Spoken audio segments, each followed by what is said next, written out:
Tá na luta, corre do dia a dia. Mamita é fria, mas precisa ir trabalhar. Essa rotina em toda firma começa às 7 da manhã. Patrão reclama e manda embora quem atrasar. Trabalhador brasileiro, e sem dinheiro vai dando um jeito, vai pro serviço. É compromisso, vai ter problema se ele faltar. Salário é pouco, não dá pra nada, desempregado também não dá. E desse jeito a vida segue sem melhorar.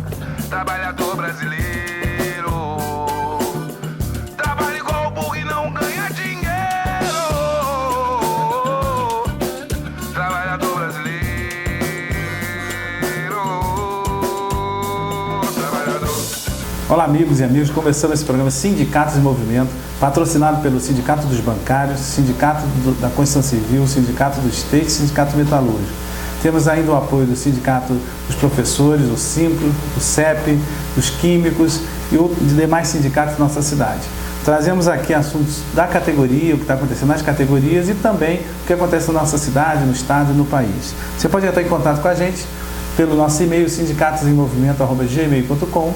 Você pode também curtir a nossa página lá, Sindicatos em Movimento, é uma página que nós temos lá no Facebook, que você pode ir lá curtir, ver os vídeos, ou também ir direto no YouTube assistir as reprises do nosso programa. Então esse programa tem essa característica de interagir com vocês. Então entre em contato com a gente, faça sugestões de pauta, críticas, isso é importante que o programa está aí para atendê-los. Você pode também entrar em contato pelo telefone 2522-3164 ou 2522-2266, deixar lá também sugestões para o programa. Nós estamos aí, o companheiro Max, a companheira Lucimar estariam gravando com a gente essa semana, mas tiveram problema, né? O companheiro do bancário, a companheira da Construção Civil, e eles pediram para alertar que no próximo programa estarão aqui para, chegando ao final do ano, fazer um balanço aí das atividades dos sindicatos aí durante esse ano. Foram muitas lutas que aconteceram durante esse ano. Mas para esse programa eu trouxe aqui o companheiro Rodrigo Inácio. O Rodrigo Inácio é assessor do CEP. Nós vamos conversar um pouquinho do que está acontecendo não só em Nova Friburgo, mas também no estado. Rodrigo, antes de falarmos aí do pesão, eu queria fazer uma análise muito do que está acontecendo na nossa cidade. E tem a ver um pouco com falar com o governo do estado. Você, friburguense, está vendo que tem diversas obras acontecendo na nossa cidade. Obra de contenção da beira do rio, algumas obras que estão acontecendo na nossa cidade. E uma característica comum em todas as obras foi o seguinte: o governo do estado, o governo federal vieram aqui, botaram dinheiro, estão fazendo as obras e você não vê participação do governo municipal em nada. Né? A participação do governo podia ter a participação do atual governo, pelo menos na gerência, né? No pontual, o que é interessante para a população. A gente não vê nada. O governo do estado, o governo federal vem aqui e faz o que quer. O exemplo é aquela obra da beira do rio. Você mora ali indo para Conselheiro e você passa sempre ali e você vê. Nós temos eu também estou morando agora no Ouro Preto ali. E eu passo ali naquela ponte. Tem a ponte lá da padaria Ouro Preto, uma ponte antes ali, uma ponte estreita. E tem uma obra acontecendo ali de contenção dos rios. Com isso, o trânsito ali fica caótico. Aí os concessionários que estão fazendo a obra, eles colocam uma placa dizendo que a via alternativa é a Avenida dos Ferroviários ou a Avenida Nossa Senhora do Amparo. São duas alternativas que eles oferecem para você, cidadão friburguense. Só que aí quando eu falo que o governo municipal não participa de nada, porque a Altran, agora é a Secretaria de Mobilidade... Esmomo, parece até um bicho. A Secretaria de Mobilidade Urbana, que não vejo nenhuma ação da Secretaria de Mobilidade Urbana, porque ali a mobilidade é zero, deveria ter agentes ali para orientar o cidadão.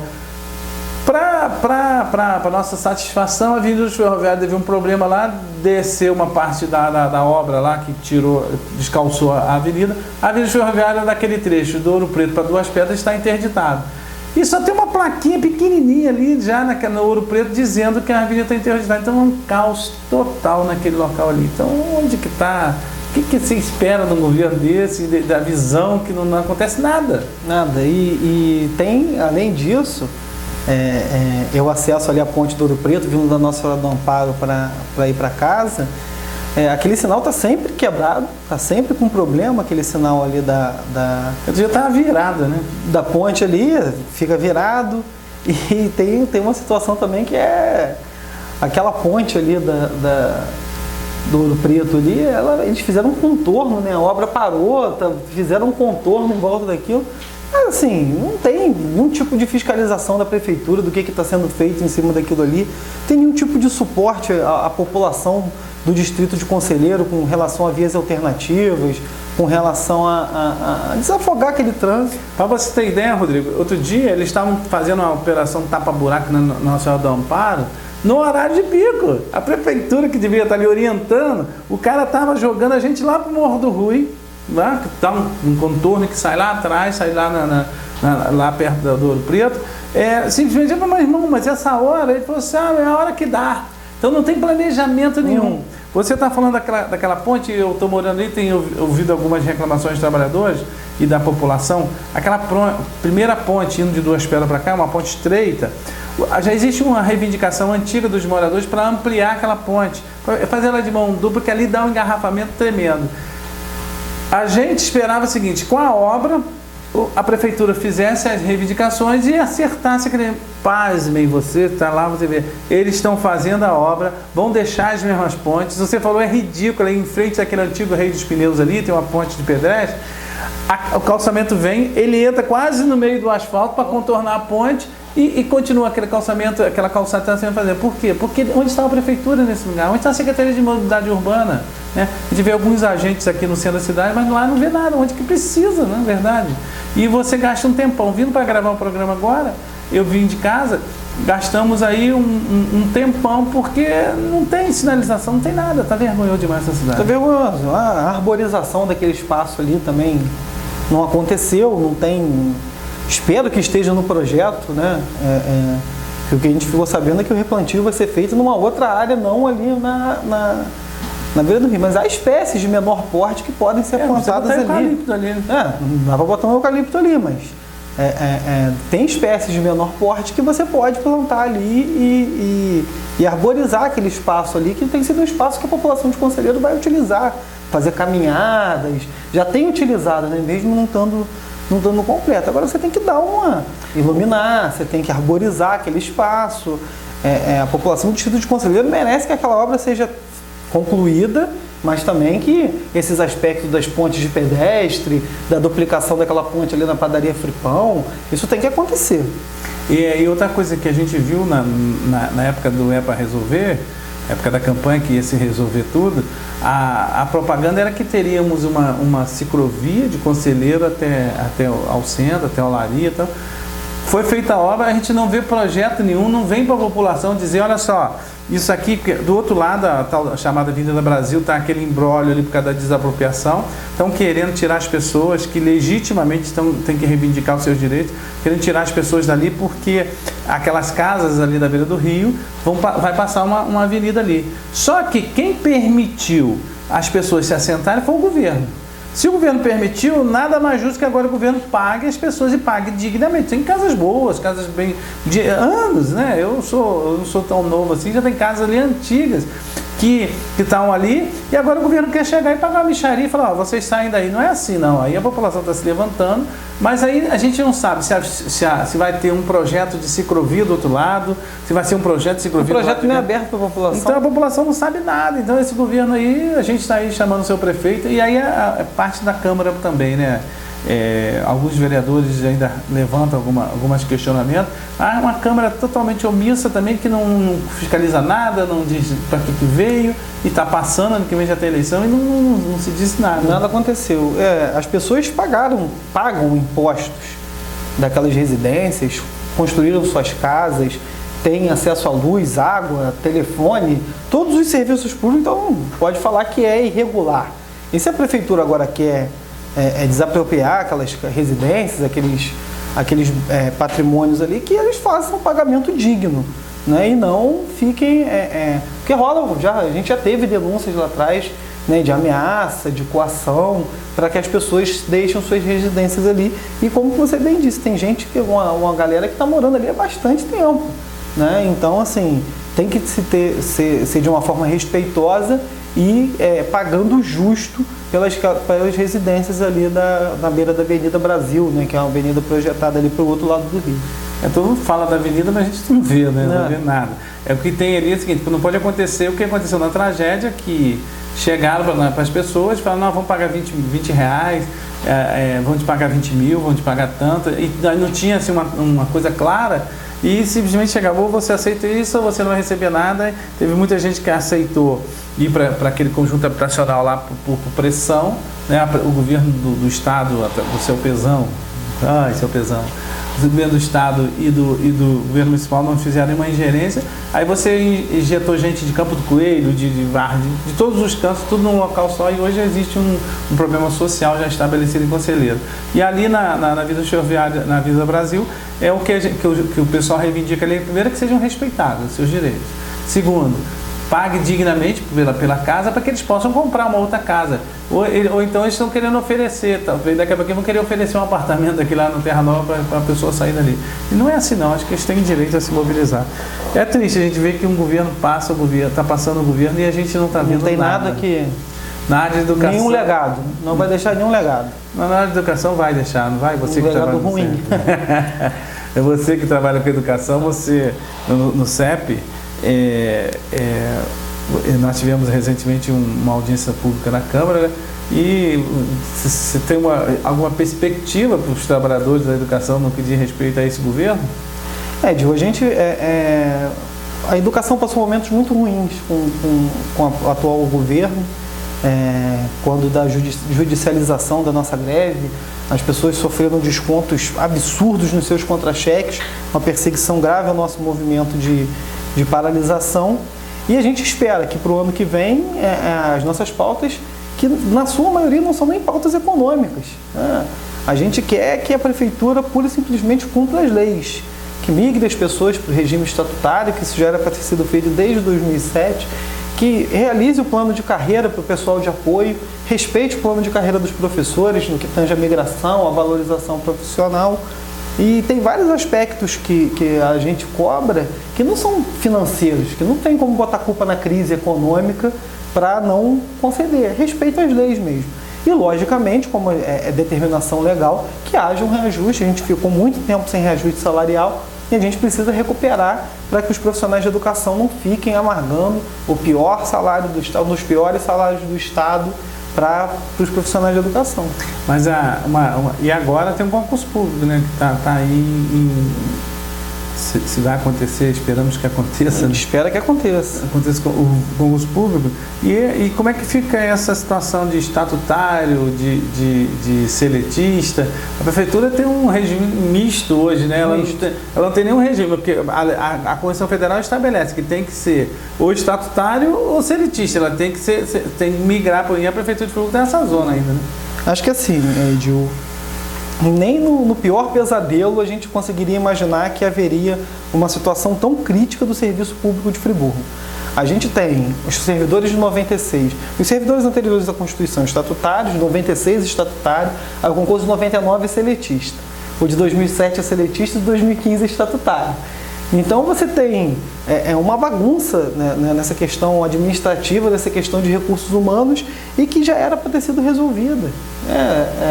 Tem que se fazer um estudo. A lei estabelece. A lei estabelece. Tem que fazer o estudo de cálculo atuarial para saber como que vai ficar a questão da contribuição previdenciária das pessoas, como que o fundo de previdência da prefeitura vai se comportar. Só que o prefeito não fez ainda. Contratou uma empresa privada que fez um estudo excluindo um monte de gente da migração, e a gente quer que ele consulte o INSS. A Falcone? A Falcone é outra empresa lá privada que não adota um método de gestão empresarial da coisa. Não é o que a gente quer. Em nenhum momento o INSS foi consultado e o Tribunal de Contas foi consultado também. Então a gente quer que esses órgãos sejam consultados para que a Prefeitura faça o estudo e análise dessa migração de regime, que já era para ter sido iniciado esses estudos, porque ainda tem que iniciar os estudos. Então não é migrar pura e simplesmente. Lógico que a gente não vai ser responsável ao ponto de virar uma chavinha e transformar todo mundo em estatutário. Mas a prefeitura tem que fazer os estudos e está atrasando em relação a isso. Eu não gostaria de desanimar não, mas um governo que não apresentou nada até o presente momento, não acredito que vai fazer isso. Infelizmente o funcionário público vai ficar em segundo plano mais uma vez, né? E em cima de tudo que a gente vem acontecendo aí de falta de governo, de gestão de governo no município, eu não acredito que isso aconteça. Mas a gente pelo menos luta, né? Porque lutar é direito, né? Pelo menos ninguém vai deixar. Rodrigo, nós vamos ao intervalo, porque a gente já tem o nosso câmera já está reclamando da gente, e a gente volta já já. Trabalhador brasileiro, trabalhador. O Sindicato dos Trabalhadores da Construção Civil do Centro-Norte Fluminense, com sede em Cordeiro, na Rua Padre André Boaventura 19 Centro, telefone 2521-1212, e em Nova Friburgo, na Rua Aristão Pinto 91 Centro, telefone 2528-7314. Oferece para você, trabalhador da construção civil, atendimento médico, odontológico, jurídico e muito mais. Venha nos fazer uma visita. Sindicato dos Trabalhadores da Construção Civil, há 80 anos lutando pelos seus direitos. Juntos, somos muito mais fortes. Não fique só. Fique sócio. Sindicalize-se. Trabalhador brasileiro, trabalhador. Voltamos com o programa Sindicatos em Movimento, programa feito para você, patrocinado pelo Sindicato dos Bancários, Sindicato dos Têxteis, Sindicato Metalúrgico e Sindicato da Construção Civil. Temos ainda o apoio do SIMPO, do CEP e demais sindicatos da nossa cidade. Nosso telefone é 2522-3164, 2522-2266. Você pode entrar em contato com a gente também pelo YouTube, né? Entrar em contato, você vai assistir as reprises do nosso programa no YouTube, que o nosso canal é PGM, Sindicatos em Movimento, mas também pode entrar em contato com a gente pelo nosso e-mail, sindicatosemmovimento@gmail.com, ou também na nossa página no Facebook. Sindicatos em Movimento é uma página que foi criada lá para você interagir com a gente, mandar propostas, sugestões. Esse programa traz assuntos do que está acontecendo e nas categorias, e nesse programa nós estamos conversando com o Rodrigo Inácio, é assessor do CEP, né? E a gente está batendo um papo sobre a conjuntura política da nossa cidade, do que está acontecendo aí na educação, no país. Fala em educação no país. Rodrigo, bacana os estudantes de São Paulo dando exemplo aí para a população. Você que trabalha com CEP, a gente estava falando da dificuldade aqui em Friburgo, né? De compreender o que esse governo quer no que diz respeito à educação. E em São Paulo, o governador Alckmin quer fazer uma migração louca lá de reformular lá o sistema educacional, sem a participação da discussão da comunidade escolar, dos estudantes, dos pais, dos professores. E os estudantes deram um exemplo lá, foram ocupar as escolas, não aceitam o projeto e agora estão indo para a rua, né? Muito bacana. É verdade, bacana.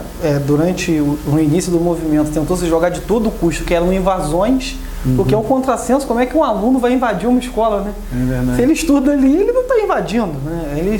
Os estudantes de São Paulo ocuparam essas unidades, são mais de 200 agora escolas ocupadas no estado de São Paulo contra esse projeto de reorganização do governador Alckmin. E agora a galera está indo para a rua, fazendo aulas públicas, e as intervenções dentro da escola são cozinhas comunitárias, estão limpando as rodas de conversa, estão limpando pintando as escolas. Assim, tem várias atividades acontecendo dentro dessas unidades, e agora não tem mais como, a mídia não consegue mais falar em invasão, fala em ocupação, e assim, a estudantada de São Paulo tem resistido contra esse projeto de reagrupamento que o governador queria fazer das escolas. E, no fim das contas, ia fechar algumas escolas, e a estudantada de São Paulo escolas serem fechadas em São Paulo. Está resistindo. Quando a gente está pedindo que abra essa escola, que trabalhe a escola, não, ele quer montar um modelo que vai diminuir. É tipo tirar pessoas da sua localidade e falar, vai estudar, né, em outro lugar, dentro da sua visão totalmente equivocada. E a população estudantil lá dando um show, indo para a rua. Hoje de manhã estava assistindo os telejornais e fecharam a cidade. Eles pararam na Avenida Paulista, a entrada da cidade, com cadeiras. Então, parabéns à estudantado de São Paulo, e a gente espera aqui que os estudantes de Friburgo tenham essa reação. O Pedro lá, que é militante nosso, ele está num debate aí sobre a questão da meia entrada nas escolas e convocando a mobilização com os estudantes. Então pode começar por aí, de repente, minha entrada nas escolas, não, minha entrada no cinema. Né? No teatro. Meia entrada na escola não vai ter, né? Então essa é a minha entrada no cinema, no teatro, que está para ter um problema aí, e o Pedro está convocando aí junto com os outros estudantes. É uma mobilização. Então você, estudante de Friburgo, fique ligado aí, tem atividade para vocês. Rodrigo, seguindo aí a nossa pauta que a gente tinha trabalhado, nós recebemos ontem uma notícia. Nós não, porque eu não sou servidor público, você também não, mas nós trabalhamos diretamente com o servidor público. Os servidores públicos do Estado receberam a notícia que desagradável, né? Dizendo o seguinte, que o governador Pezão, aquele que dizia que vinha aqui pisar na lama aqui, né? O governador Pezão, ele vai parcelar os salários do servidor. Como se fosse Casa Bahia, né? Então você trabalhou, eu te pago em 10 vezes, pago em 3 vezes. Então disse que até 2.000 vai pagar até 2.000, quem ganhar acima de 2.000 sabe lá quando ele vai pagar. Né? Vai pagar dia 9. Bem, é o que o governador sinalizou. Essa notícia caiu como uma bomba, né, nos servidores. Logicamente, todo mundo, você trabalhou, você já está tão contadinho que os pagamentos também, o que você vai ter de despesa do seu pagamento é contado. E chegou a notícia, né, desse parcelamento.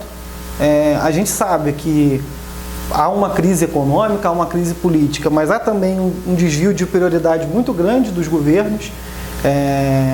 Só no Rio de Janeiro, o governo do estado já deu de isenção para o agronegócio e para as grandes empreiteiras 7 bilhões de reais em isenção. O governo do estado gastou 1 bilhão e 600 mil reais em verba de publicidade. 1 bilhão. 1 bilhão e 600 milhões em verba de publicidade, e a folha de pagamento é 1 bilhão e 400.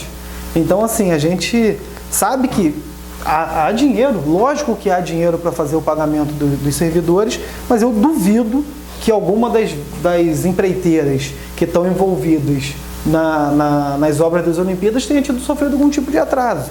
Que também o orçamento estadual, sem contar a Prefeitura do Rio, o orçamento estadual para as Olimpíadas, outros 7 bilhões de reais. Então, assim, há uma total inversão de prioridades no governo do estado. Falando em ocupação, a UERJ está ocupada, que eu acho que foi uma das primeiras instituições a sofrer o impacto dessa inversão de prioridades. Os bolsistas estão sem pagamento, os terceirizados estão sem receber, e assim, as aulas foram suspensas e a UERJ hoje está ocupada.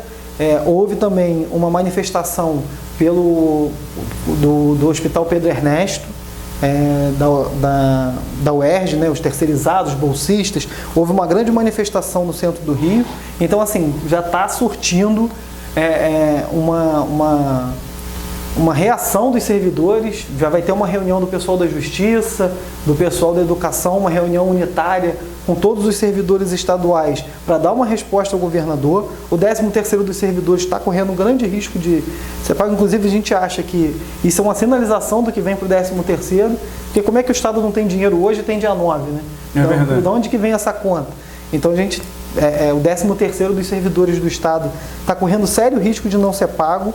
Então, assim, vai ter uma contraofensiva também. É uma grande pauta de mobilização dos servidores públicos estaduais, né? Eu vi uma matéria que existe uma reunião hoje de liderança no sentido de propor, se for possível, uma greve geral de serviços públicos do Estado do Rio. Já estamos num momento difícil. Imagina greve geral no Estado por falta, por incompetência da administração. Incompetência e inversão de prioridade. Tem o dinheiro. E assim, a gente vê que o PMDB está no centro de no olho do furacão de uma crise política, né? De financiamento, de envolvimento com empreiteiras, né? Da Lava Jato aí, de financiamento de campanha de uma forma geral. O PMDB está nesse olho do furacão. Né? Muito sério. Moral, o candidato, né, o pré-candidato à Prefeitura do Rio, tem 2 acusações, 2 denúncias de agressão à sua ex-esposa. Isso que ela foi na delegacia da queixa, né? Então, assim, tem uma crise toda em cima do PMDB. A gente sabe que essa gente tem em pé aqui em Friburgo, tem representação aqui e foram um dos responsáveis pela vitória eleitoral do Rogério Cabral na Prefeitura de Friburgo. Então tem uma grande crise, inclusive já foi fruto de uma série de reportagens agora essa semana sobre a questão do PMDB do Rio, como eles controlam o Estado, como eles controlam a capital. Aquela reportagem na TV aberta colocando como uma máfia. Uma máfia, como eles dominam isso e onde eles estão jogando esse dinheiro. Vai falar que não tem 1 bilhão para pagar a folha de pagamento, mas tem 7 para continuar as obras das Olimpíadas. As obras das Olimpíadas? Que estão acontecendo, as empreiteiras estão recebendo grana. Né? Os seus apadrinhados continuam tendo benefícios, continuam tendo... Então, assim, abriu-se uma grande crise no serviço público estadual, a UERJ está ocupada, as aulas estão suspensas porque a universidade não tem como funcionar sem os terceirizados e sem o pagamento dos bolsistas. Então, vai ter uma contraofensiva dos servidores e essa semana ainda vai ter uma reunião, né, de um grande comando dos servidores estaduais. Nós estamos vivendo hoje, Rodrigo, a nível nacional, uma crise, e isso está instalado. Eu sempre digo que a crise é mais política do que econômica, porque a crise política, ela afetou diretamente a economia. Porque se alguém tem que fazer algum investimento, não vai fazer nesse momento. Hoje eu vi uma reportagem que eu fiquei estarrecido. Foi na Rede Globo, tinha que ser, né? Um médico lá, infectologista, dizendo o seguinte, com esse problema da dengue, dessas chikungunya, falando assim, não é o momento de você engravidar. Mas como é que alguém pode definir o momento da pessoa engravidar? É essas crises que são complicadas. Esses conceitos que se trabalham, eu só quis fazer essa analogia por isso. Por exemplo, existe uma crise nacional, aí a Globo insiste lá com a crise. E aí a crise é política, é moral nesse país, que está afetando a economia. E que o PMDB é um dos grandes responsáveis por isso tudo que está acontecendo nesse país. Tem culpa do PT, porque pela falta de se desviou totalmente do seu caminho original. O PSDB, Delcídio Amaral, que estão aí falando aí, o senador do PT foi gerente da Petrobras no governo Fernando Henrique. Do PSDB. Então existe uma... Foi militante do PSDB. Do PSDB. Foi o PT que abriu as pernas e recebeu todo mundo. Então, aí recebeu um monte de corruptos, um monte de coisa e deu no que deu. Né? E o PMDB é a grande braço do PMDB no Brasil, no Estado e em Nova Friburgo também.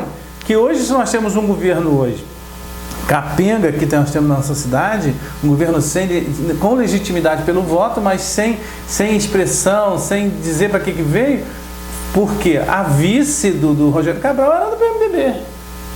Né? Agora não vai vir querer dizer que agora não tem responsabilidade. Eu não tenho responsabilidade, eu sei, não, que é isso, nós temos que botar os pingos nos is, né? Então, assim, tem essa grande crise, o governo federal também está nessa... Né, o PT se desvirtuou, como você bem disse, completamente do seu caminho, virou refém do PMDB. Refém do Eduardo Cunha, imagina a Dilma, do Eduardo Cunha, eu estava vendo Pisciani. Eduardo Cunha está lá, faça o impeachment ou não faça? Aí o governo fala, não, segura ele um pouquinho para não fazer. Que vergonha, esse país é uma vergonha. O governo é uma vergonha, o país não, o governo é uma vergonha. Então, assim, o que a gente espera é que o governo do Estado inverta a sua prioridade da pauta, e garanta o pagamento dos servidores agora no fim do ano. Eu acho que aí só a mobilização mesmo dos servidores, aí está aqui o espaço está aberto para quem quiser, né, participar aqui, o programa Sindicato Movimento, é uma mobilização do movimento social dos servidores no sentido de, primeiro, denunciar essas falcatruas dos governos. Primeiro, mostrar que se tem dinheiro para a Olimpíada, se tem dinheiro para publicidade, por que não tem dinheiro para pagar funcionário? Então, inversão total de prioridade. Segundo, é a mobilização, é a organização, através dos seus sindicatos, suas organizações, vir para a rua, né? Pressionar, porque eu tenho certeza que eles não aguentam, não. Em relação à verba de publicidade, trazendo aqui para Friburgo, no que consta, a Prefeitura gastou R$1.800.000 naquelas peças publicitárias que ficaram veiculando em vários canais, nos jornais. Horário nobre. Horário nobre, R$1.800.000. Falando que tinha uma herança maldita, que estava pagando um monte de dívida e tal. E a intenção de que gastar mais ainda, fazer mais propagandas, gastar talvez outro R$1.800.000 para fazer outras propagandas, né? Um total de 3 milhões e 600. Repousa na Câmara Municipal um pedido de empréstimo. O prefeito quer contrair um empréstimo junto ao Banco do Brasil de 12 milhões de reais para modernizar o sistema de saúde na prefeitura. Só que ele vai dividir esse pagamento. Ele vai parcelar esse pagamento e esse pagamento vai cair para o próximo governo. Ou seja, ele gastou 1 milhão e 800, vamos botar por baixo, para dizer que estava recebendo dívidas e está querendo pegar um empréstimo de 12 milhões para deixar para o próximo governo. É meio antagônico. Então é meio contraditório o que esses caras estão fazendo na administração pública. Estão gastando 1 milhão e 800 para dizer que receberam uma coisa que eles estão querendo deixar para o próximo governo. E estão querendo um projeto que você fala de 12 milhões para modernizar a saúde e falta insumos básicos hoje no hospital. Hoje, se você fizer um corte, está escado você chegar lá não ter remédio para tratar um corte. Que são cirurgias, coisas que estão sendo... É uma vergonha, a gente espera que... E a base do governo tenta a todo custo atrapalhar os andamentos da investigação na CPI da saúde. A todo custo. Eu vou trazer o vereador Cláudio Damião, o vereador Pierre aqui, porque é para a gente conversar sobre isso, justamente porque agora existe uma manobra para que a CPI não seja prorrogada, porque eles criam uma dificuldade total, né? Aí a gente vai dar nome aos bois aqui, que a gente tem que dar o nome aos bois. Quem são os vereadores da comissão da CPI? É o vereador Cláudio, o vereador Sérgio Loubach, vereadora Vanderléia, vereador Marcelo Verdi e o Cristiano Guenin. E Cristiano Guenin. Então o Cristiano Guenin e o Cláudio ainda estão brigando para que a CPI aconteça. E os outros 3, bicho, estão trabalhando junto ao governo para que a CPI da saúde não aconteça. Então, imagine você, cidadão que está nos assistindo, que vai ao Raul Sertã, sabe do que está acontecendo, e os vereadores que deveriam ser os fiscalizadores não estão querendo deixar que as coisas aconteçam. Rodrigo, mas é triste, mas nós estamos chegando ao final, e dizer o seguinte, então, se a saúde está um caos e ele quer pegar 12 milhões para modernizar, primeiro ele devia pegar 12 milhões para comprar remédio, pelo menos. Os insumos básicos. O que é essa modernização? Porque é o que a gente está falando, a gente não tem acesso aos projetos. Os projetos chegam na Câmara num dia para ser votado no mesmo dia. Então, nós vamos ficar atentos, vamos vir para a rua, chamar você também, o movimento social vai estar na rua, os sindicatos estarão junto com o movimento social, denunciando qualquer tipo de armação desses governos, seja do governo federal, do governo estadual, seja do governo municipal. E principalmente dos senhores vereadores que estão aí aliados a esse governo, que não querem nada para você. Obrigado aí pela sua participação. Edir, obrigado mais uma vez pelo espaço. Deixar aqui um último recado, vários sindicatos estão participando da campanha Natal de Amor. Então, vários dos nossos sindicatos, lógico que a gente não botou em todos porque não precisaria, mas a gente tem 5 sindicatos que estão arrecadando brinquedos novos, que no dia 20 de dezembro vão ser entregues numa comunidade aqui de Nova Friburgo, no Cordoeira. Então, você pode fazer a sua doação de brinquedos. A gente pede brinquedos novos porque são para dar de presente para as crianças e seria bacana que esses brinquedos fossem novos. No Sindicato Vestuário, dos trabalhadores do vestuário, ali na Alberto Braune 4, no Simpro, também na Alberto Braune, na Galeria São José, no Sindicato dos Metalúrgicos, na General Osório, em frente à Casa dos Pobres, no Sindicato dos Têxteis, ali na Augusto Spinelli, número 84, e no Sindicato dos Bancários, ali no prédio da Rádio Friburgo, na Praça da Emerval, Edifício Comércio e Indústria. Então, assim, esses 5 sindicatos estão recebendo essas doações de brinquedos até o dia 15 de dezembro. Então é importante, você que pode fazer a doação de um brinquedo, para a gente fazer essa doação no dia 20 de dezembro. A campanha Natal de Amor também está acontecendo com o apoio do Fórum Sindical e Popular de Nova Friburgo. É isso aí, os sindicatos aí, num momento social, no final de ano, às vezes tem muitas crianças que não recebem nada, e você pode ajudar aí, doando um brinquedo, alguma coisa que a gente possa distribuir para essas crianças carentes. Muito obrigado aí por sua participação. Eu dizia para você, trabalhador friburguense, esse programa é feito para você. Qualquer coisa, entre em contato conosco, 2522-3164. Muito obrigado e até o próximo programa, se Deus assim quiser. Está na luta, corre do dia a dia. Marmita é fria, mas precisa ir trabalhar. Essa rotina em toda firma começa às 7 da manhã. Patrão reclama e manda embora quem atrasar.